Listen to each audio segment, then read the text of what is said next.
regarding things like that, especially when you think that people aren't holding their fair side and that they need to perhaps maybe step up to the plate for themselves even more than for you, do you think that even though it's going to be harsh and somewhat of a crazy realization for him, that it's better for him in the long run for you to I think it's be like, hey, we need to step aside and split?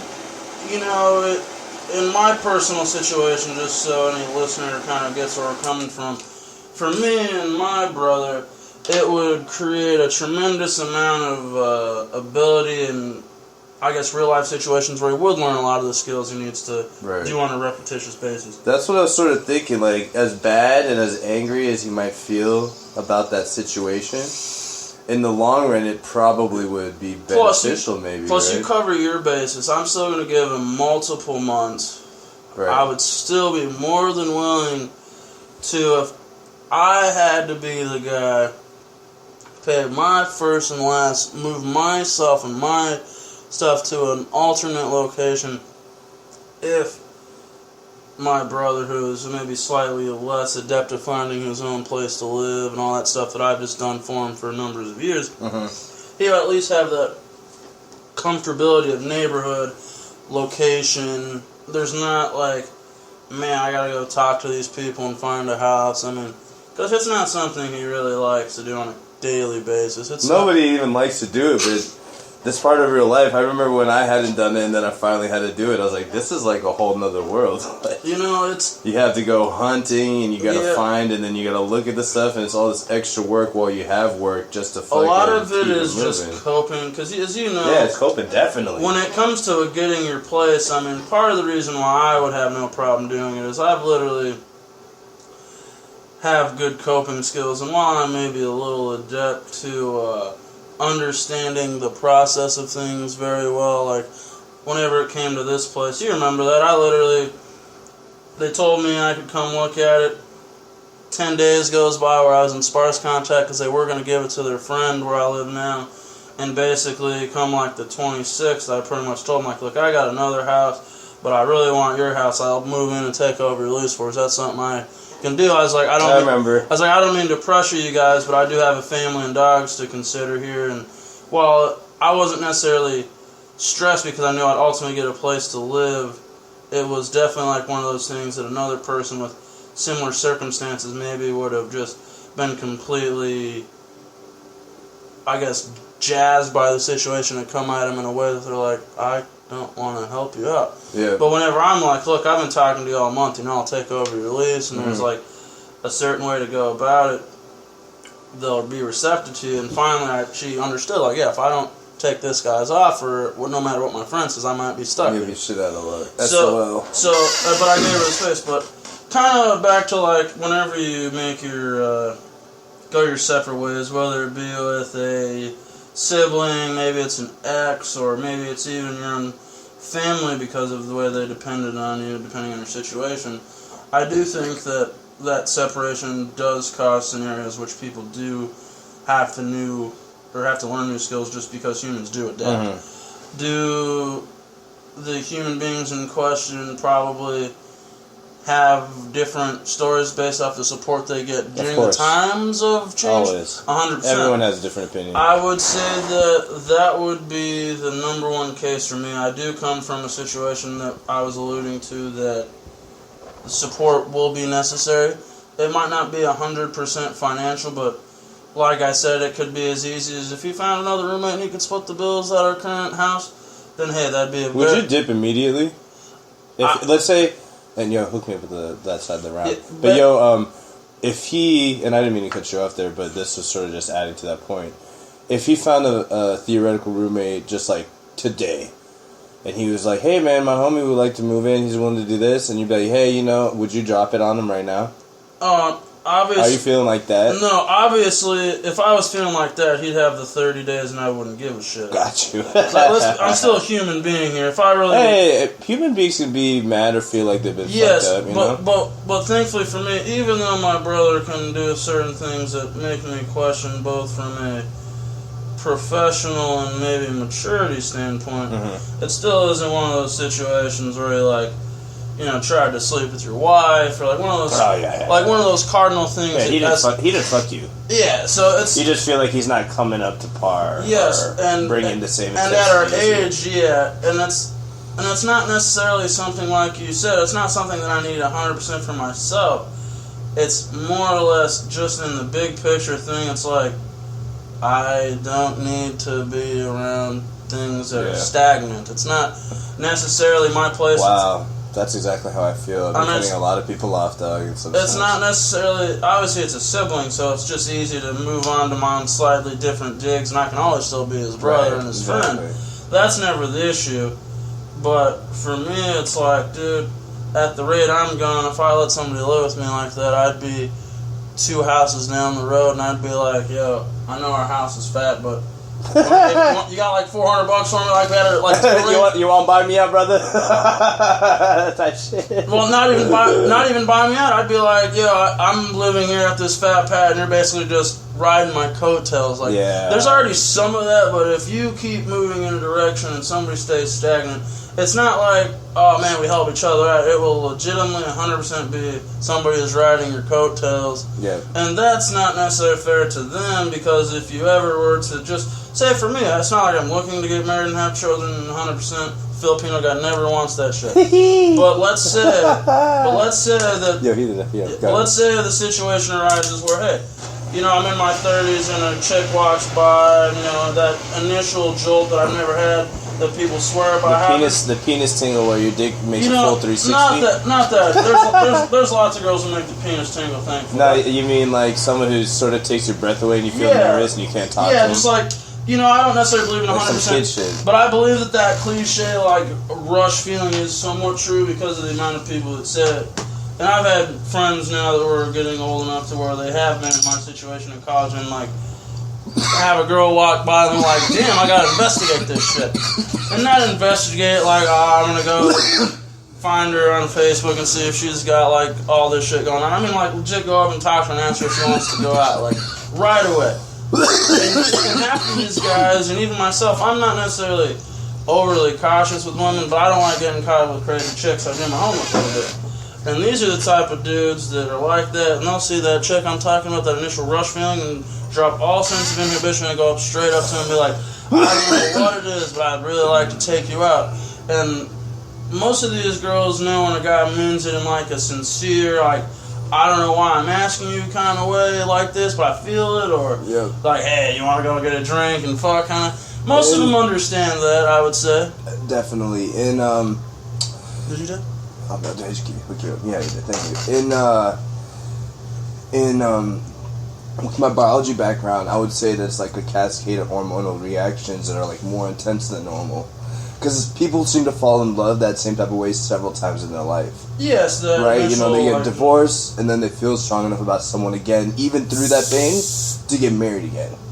Right? So, when people say love at first sight, I believe that there is a strong enough feeling of just like dopamine and other sexual receptors maybe do. Hold your thought, because while I'm on this, you idiots out there that do not bleed your torch before you've put more butane in it. That's why that shit might not work. It probably isn't your cracker, you dipshit. Yeah, you big idiots. But the hormonal, like maybe it's the pheromones, maybe like there's a lot more research saying that there's like a lot of more pheromonal response between people you're attracted to, right? They theorized it before, but they're starting to see more of that. And the thing is, man, if you run into a chick who's perfectly matched for your DNA and her pheromones elicit a certain response in you, you might feel like you need to marry her in a month. Yeah. Some Tommy Lee and Pamela Anderson type shit, and you ain't wrong for that. That's a completely human and animal response. Exactly. It's crazy how people judge, but like, even though I don't believe in love at first sight, I believe the feeling of love at first sight. Yeah. It's just that it's not that love at first sight is more than the way that they talk about in America. It's more than what love at first sight is. They talk about it as like a once in a lifetime situation when two perfectly matched people meet each other and stay together forever. It's like whoa. That could happen multiple times. It's a literal one moment thing that happens.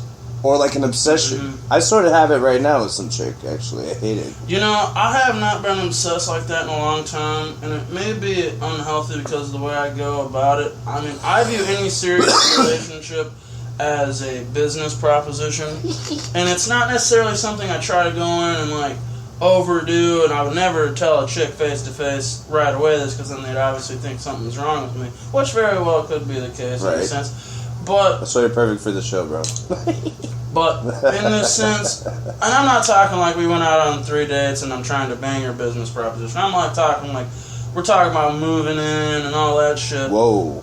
I'm talking Is this recently, dog? No, I'm not talking about myself. I'm talking about hypothetical situations of whenever you just get serious enough to make it a business relationship. Oh, got you. I'm trying to make okay, my bad, brother. Yeah. I thought you... No, nothing awesome. nothing on the personal thing. But on just the general, where I consider it about a business proposition, is at that point where you're beyond, like, we're dating, and you're probably about to move in, or you're starting to think about it. Mm-hmm. And it's not only the finances you gotta consider in a business proposition. How is your family? How much of that time will that occupy? Is your family going to get so overly joyed? Which I'm not saying they shouldn't, but there comes a time where you go from one bachelor to adding 3 or 4 different responsibilities when only you had one. So it's, for me, it's about time, finances, because it's a huge shift in I'm with expectation. You 100%. I need to actually have my net worth probably more than $1 million before I'm even thinking about marrying anybody. You know, I'm not even thinking about buying any luxury car until I'm worth $1 million. So, and I'm talking about net worth, like maybe liquid, not even counting assets. Maybe not. I don't know. I haven't thought about it. It depends how old I am. I think if I haven't, some of that asset money is better than liquid money, so it depends on what your assets are in liquid world. Well, yeah. If I have like 50 million assets and 100 or 500,000 in cash, I ain't tripping. You feel me? That's the time.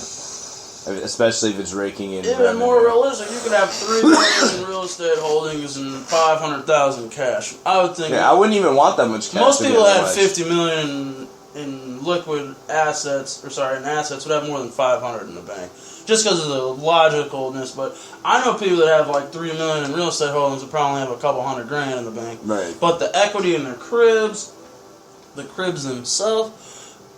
You want to go ask them to rearrange their portfolio, they might come back with 800,000 in a minute. But but nah, they could do that. But yeah, I mean, when you're worth that much, you're better off keeping it in assets because the cash is just fucking losing value every year. It is. I do agree that it would be nice to have in any upper middle class situation or lower.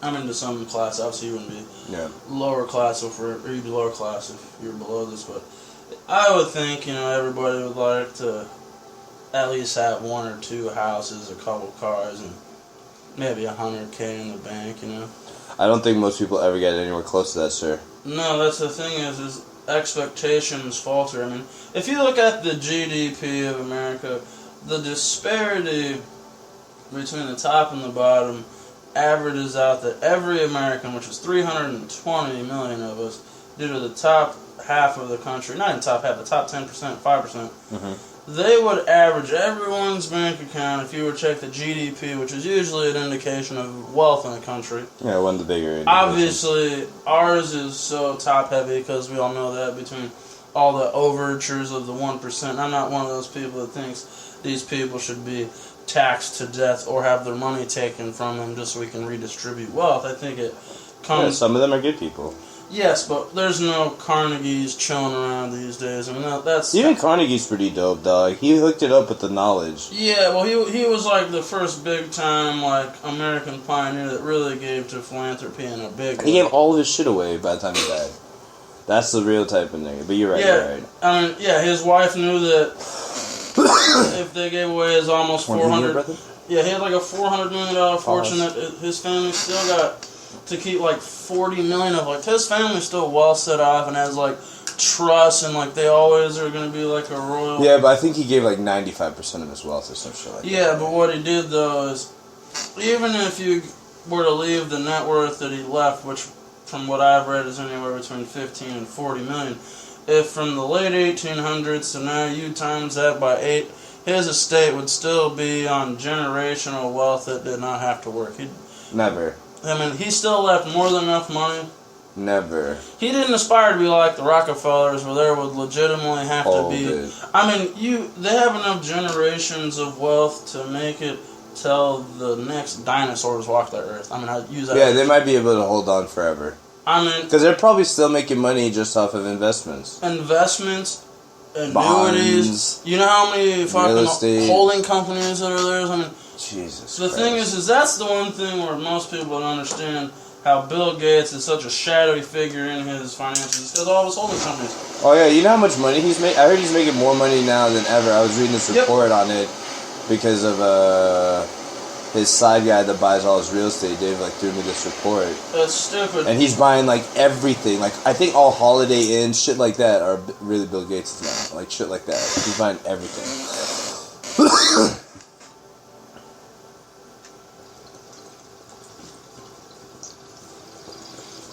Yeah, but the thing is whenever Rockefeller retired, or died, he had an estimated worth. Obviously, the first John D. It was $900 million.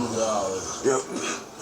And that we've talked about this once or twice, and I know I've calculated it, but in no relative terms, he would have been damn near a trillionaire. I'm pretty sure he would have been at about 800 billion or something like that, 750 billion. I mean, once you're I think 75% of a billionaire, you get on that Yahoo watch list of billionaires. You see the list? Yeah, you see him. That's why 500-600 million gets you a good little Forbes or Yahoo watch. I mean, some of the big ones. I mean, have you seen the live screen? Oh, my bad. Go ahead. You're talking about the live for Coachella? No. Have you seen the live ticker of these billionaires' worth on the Yahoo watch list? I do occasionally glance at it, but doesn't it make you feel small when you see the 20th dude down? Maybe it's Larry Ellison, okay, who runs Oracle. Yep. Oh yeah, very, very. Maybe he the stock, just due to natural market fluctuations, dipping slightly. He's lost 58 mil that day due to market fluctuations. And it comes back with 100 if it closes. And then it's just crazy. The amount of money that we would think that we would be rich and set is the amount of money these niggas lose and gain in seconds. Because people are I don't like the iPhone 7. Well, that happens. 3 billion, you know what I'm saying? But you're I would think a guy. Now, let's be honest. It's never a projection for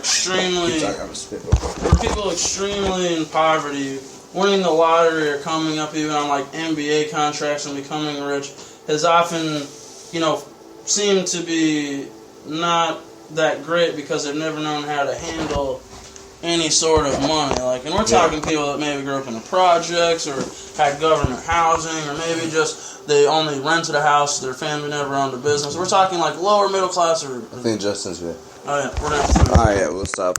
But I was going to say, you ever heard of survivor's remorse, dog?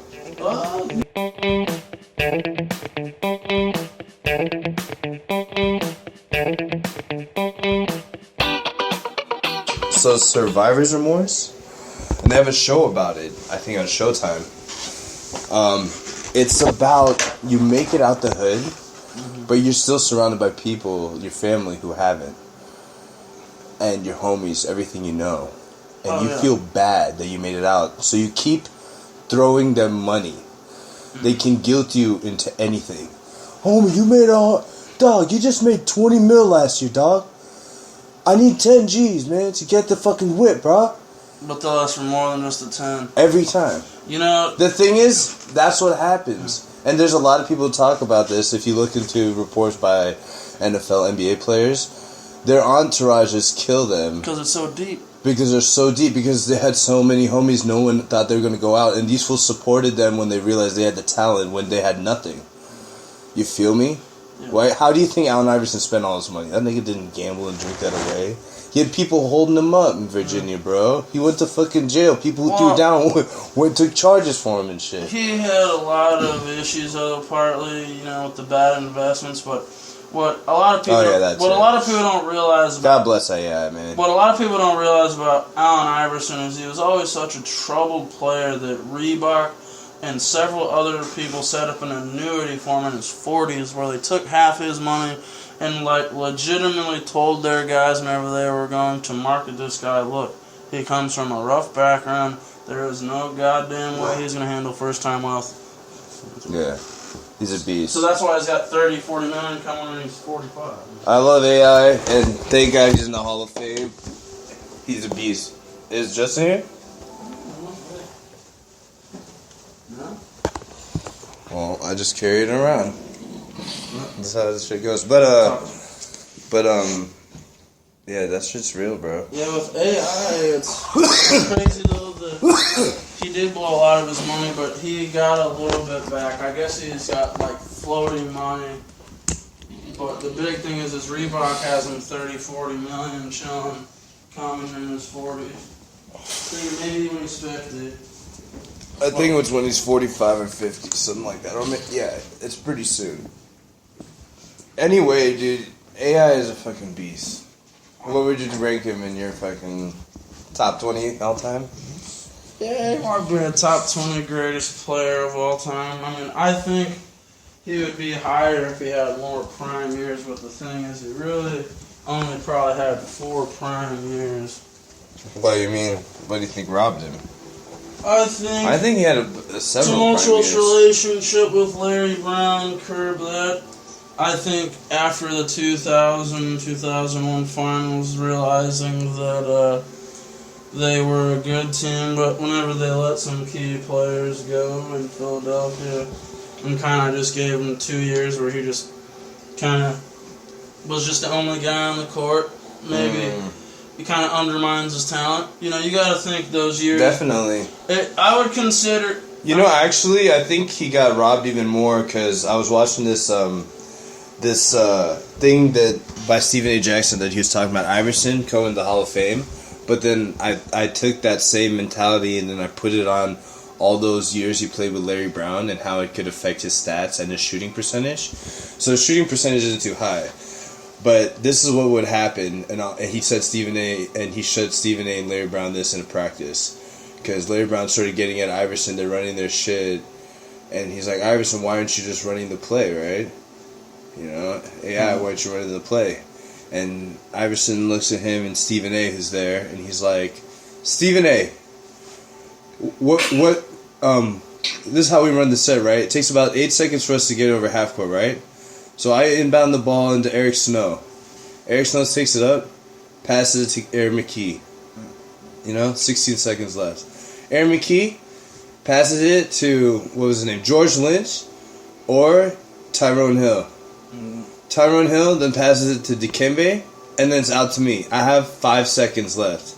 The ball always comes back to me, but you give me 5 seconds. Why won't you give it to me when I have 16? They're like, good point.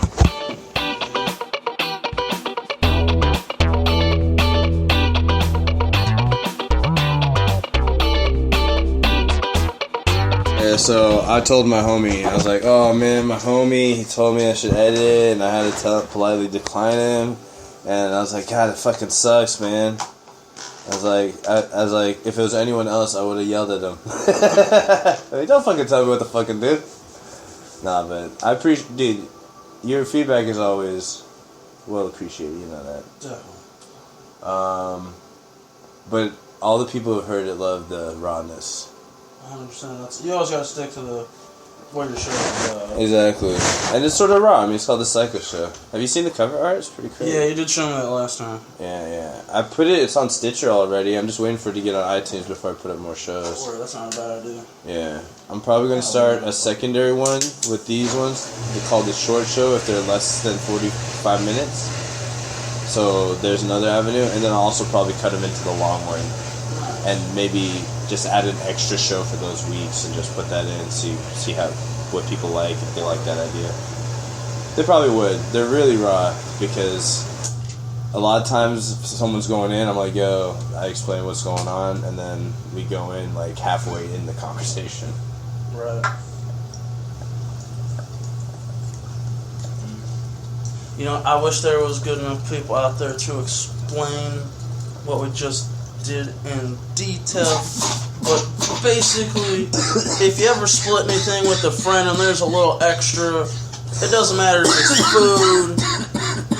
Better not be hard drugs, but if it's weed or wax, take those extra hits and then split it the right way. Don't try to take a little bowl for yourself extra. Be cool about it, people. Exactly.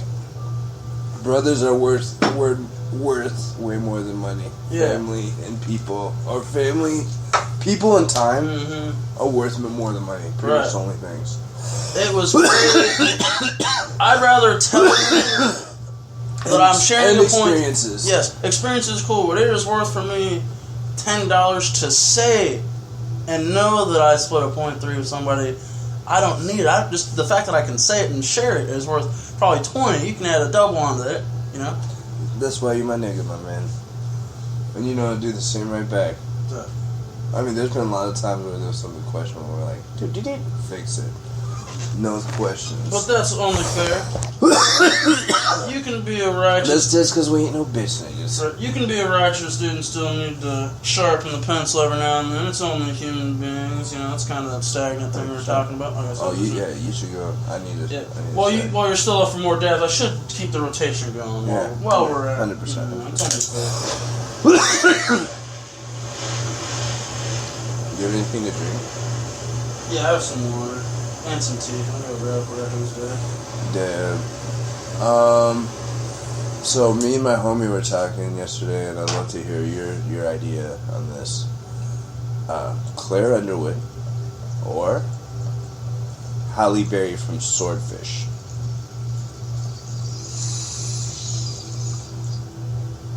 Man, the younger Halle Berry in Swordfish was pretty dope. Yeah. You know, Halle Berry in Swordfish, even in the Flintstones movie, Halle Berry was bad. She walked around that little office and shit like in some prehistoric shit. Yeah. You know, her feet were dirty as a motherfucker. I was like, that's still fuck. I fucked a lot of girls with dirty feet. You know what's crazy? I don't know what it is about college, these bitches. Their feet are always dirty. You know, I don't think it's because like they're not hygienically doing it right. I just think these chicks maybe they don't have enough pair of sandals. I think they're getting fucked so much, and they know that they're so hot that they don't give a fuck about the bottom of their feet. You know, it's crazy how many hot college chicks don't give a fuck about their feet. Yeah, and they're so black. And they make me look like you. Right? You know, it'll be crazy because these skin tone wise, like we're not obviously talking about the walk of shame, gentlemen. No. Black We're talking feet. about you see them at 6 p.m. at their house. Yeah. And they get on the couch and you're like, whoa. And ladies, I guess I should say for your expectations Are the bottom too. of your feet hairy? Right? Maybe it's because my feet are only black if I skateboard in my sandals. I don't know what these chicks do if they have like ultimate sweaty feet. Yeah. Shit though, I can't complain. I don't sweat at all except through my hands. I mean, remember when I go work out? I sweat like right out of my forehead. Yeah. A little bit of my forehead, a little bit out of my chest. I'll do a lot bit out of my forehead, a little bit out of my chest. But remember, it's almost like earth-shattering how much remember do that machine, you're like, dude, what the fuck? How do you sweat so much out of your hands? Like, yeah. Nothing else. Like, I could bench. We had to wipe that shit down sometimes. Yeah, like, I could do 30 bench press reps, my back wouldn't sweat. You could come up and not feel uncomfortable benching behind me. And then you're like, whoa. But yeah, you trying to kill me? Yeah, but if... When you grease the bar, bro? Right, but if I'm doing pull-ups or, like, you know, leg swings for your abs, man, it's like that grip. You'll come back and be like, Sam, you know, maybe my brother or anybody that plays video games after me, like, we're playing Mario Kart or we're getting down. Yeah. I'll be like, here you go. You might grab the shit and be like, what the hell, did you live in New Orleans or something? Bro, why don't you just give me another controller, dog? Right? That's the motherfucker. Trying to spread some E. coli. Right. They might even claim Ebola on me and shit to your new controller. I mean, we had a clown. Yeah, let me get a drink of that tea before we hit Yes, this. that was true. A full recovery would be best. Yes, it's not like you were taking weenie dabs over here. Exactly. Skadoosh skadash. Mm-hmm. So yeah, we both soundly said Halle Berry. Hold on, I'll walk with you. What's up there? We both, my homie Toly, he's been on the show a bunch of times. My homie Toly and I, we were talking about this because he was like, dude, Claire Underwood is like my new shit right now. Oh, she's smoking now. Oh, she's ridiculous. And her character especially, like, would you really turn down the fucking... No, that's a good poster right there. First lady? But, you know who used to be married to that? Sean Penn, bro.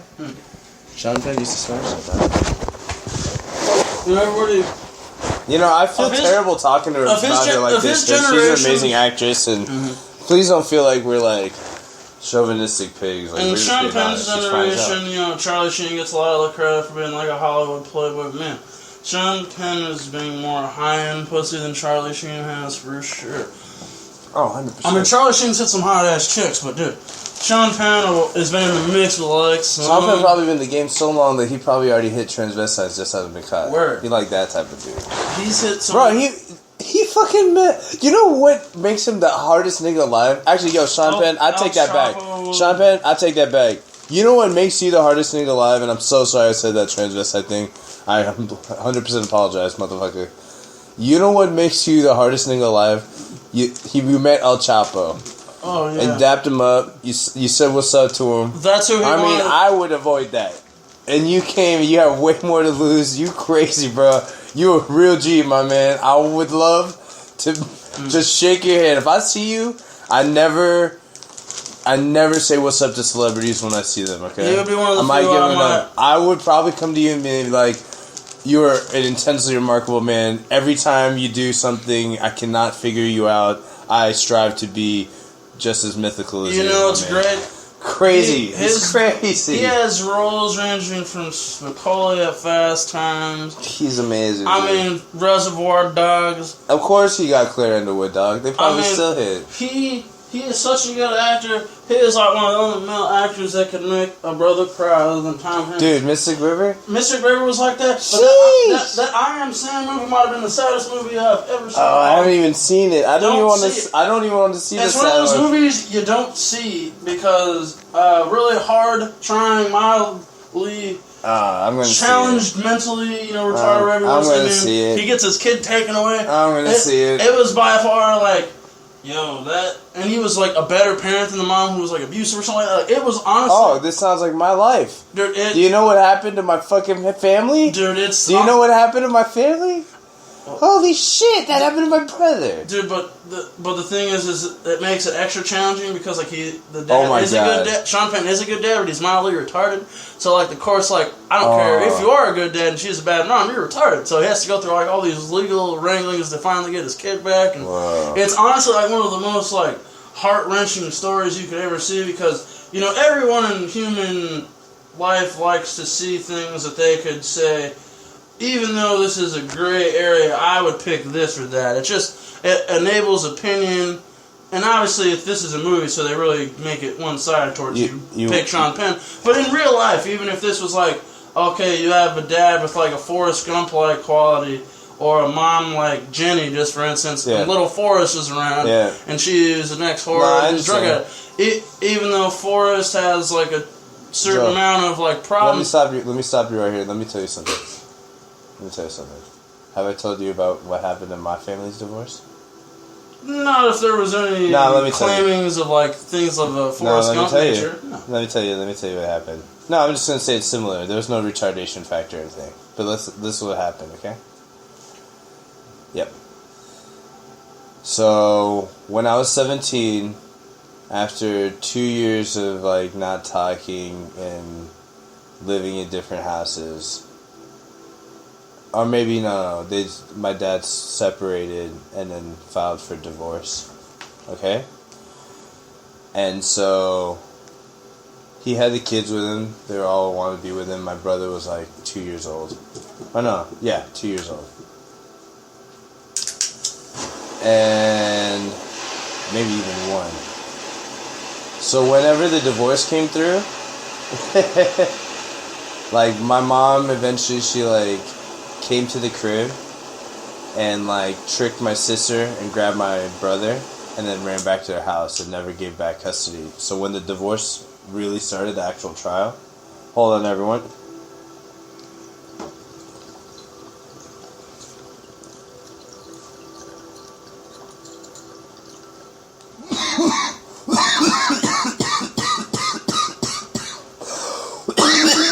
Say some shit. Well, the greatest thing is, even though...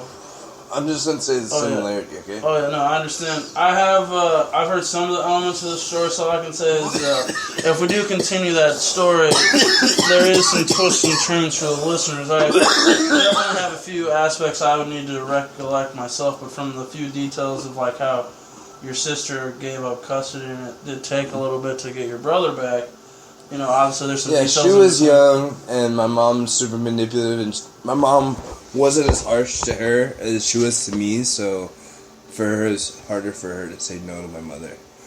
You know, I immediately would be like, fuck you, bitch. I wouldn't even open the door for that cunt. I'll just listen to what my dad said. And your culture is like a daughter very subservient to her mother too, or is it not necessarily so? Maybe so, yeah. My dad wasn't around as much, and I mean, in American culture, you're more subservient to the parent that's more around. And my mom, my mom didn't beat her, like try to humiliate her and fuck her up as much as she did me. So I already knew I needed to get the fuck out. My sister, even during the divorce, sort of went back and lived with my mom. Like, but I would never. I'd stay with my dad's spot, right? I stopped talking to her when I was 17. But during this divorce, because my mom ended up grabbing my brother, it became a custody battle too, more than even possessions, which made it even more difficult. We had to go see a psychiatrist, go into court, and testify against my mother that she's a piece of shit. To transfer custody of a child, they really make the opposing party, even if you're the better party, go through unrealistic hoops that no human family that has all their children would ever imagine going through. So I had to do all this between 17 through like 21 or even 22.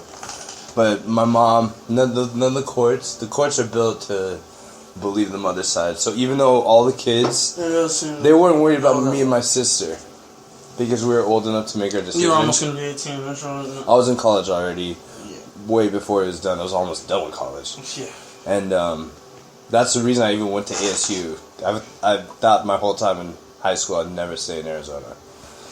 But I had to stay here in city to help out my fam. I always had the thing, even though I'm very glad I explored other colleges and had other opportunities to go to other colleges, because maybe that's what made it very easy, on top of the fact that I always did dream of going to ASU. It was like, you know, being around in Arizona, I guess my mom was born here, my grandpa had been here since he was in his mid-20s, or my grandparents, I should say. It ended up being a thing where the exposure to all the good times that ASU was doing, whether it be the Rose Bowl in the mid-90s, or, you know, Terrell Suggs getting all those sacks, and maybe a couple basketball players like James Harden my freshman year was a great experience. I mean, just this last week, I love it. I love ASU.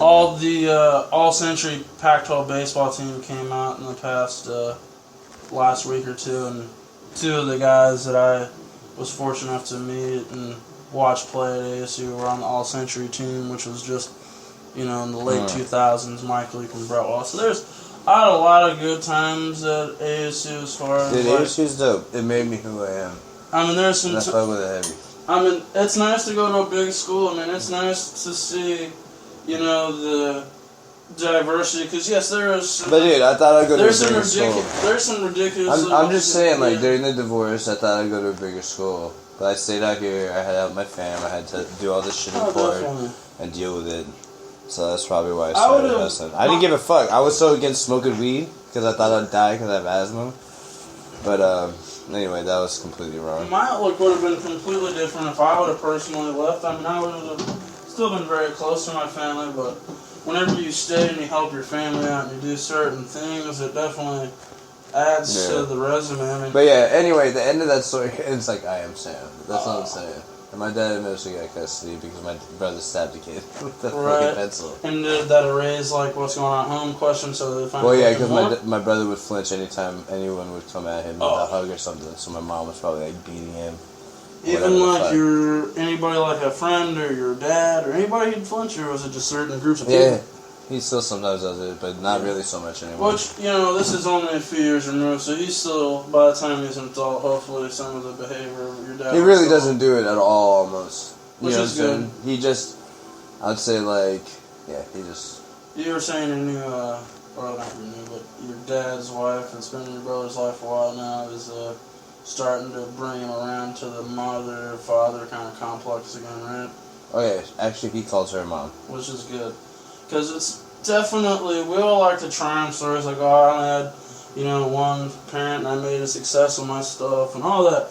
But brutally honest, it is much more difficult and it's never fun to only have like one parent you can count on or have to make certain choices because of that. So if your brother is lucky enough to, at the tender age of 13, develop a certain sort of nucleus and maybe restructuring of his family life, that is something we could only be very happy for him, because that's something that we should wish for everyone, is that they have that. Because there's no doubt about it that having two parents, and in this world, I'll be honest, I'm glad I had a mother-father structure, even though my dad did make it a point to leave. I still am very cognizant that the lesbian, gay, polyamorous relationships that are now starting to pop up with children, there's a lot of very well-adjusted kids due to the support they had. So it's proven to be said that, a good nucleus in a young person's life only adds to the, I guess, nurturing and kind of just support they feel, because it's people. It's the way it works. I think divorce is like rough, but it's a necessary it's not evil. that big of a deal if it's smooth. You know what I'm saying? The harder it is, and the more you have to involve the kids into bringing them into court, the worse it is. Especially if they have to say shit. Especially like, dude, it was fucking crazy. Yeah, and whenever kids are involved, divorce is always a little harder. I mean, if every divorce could be as easy as we're both middle class, and you take that, and we leave, and we had no kids, Like, I have friends that got divorced after their wife and them were married for like 3 years, and they didn't have kids. They never made more than like 60, 70 grand a piece, so the splitting of assets was like, okay, we're renting a house, do you want to take that, take that? The worst thing, I was just like thinking like, my mom just like wanted for just like so much shit, like not paying child support and all that shit. She's got to be so crazy in jail. You can only imagine a woman that has had a lot of freedom in her life or had control or was like that sort of deal. Jail's very humble. Of course, she's probably very miserable. Well, what if she's crazy? What if she like hurts other people? Well, it's a two-way street. You could risk hurting yourself or other people. It's not a good situation. Fuck. So fucking crazy, man. Anyway, where you at, man? What up? I said, where you go? Gotta get these dogs some food, Oh man, you just crazy. Anyway, I'm not gonna think about it so much. It's I just use it for motivation and then I just block it out. It ain't even a thing. I learned pretty much all I need to learn from that. But is your brother coming around to being more well-adjusted now that he's got a little bit more I think so. He seems like a completely American dude, so lazy.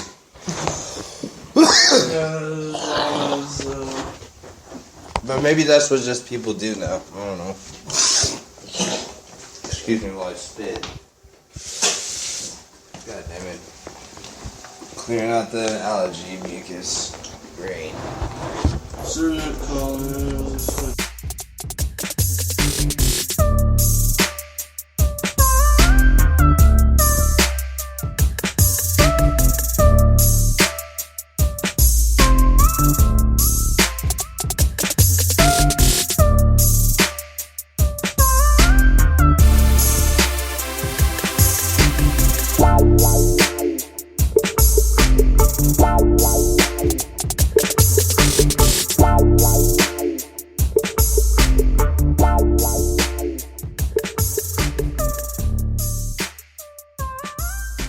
Bye.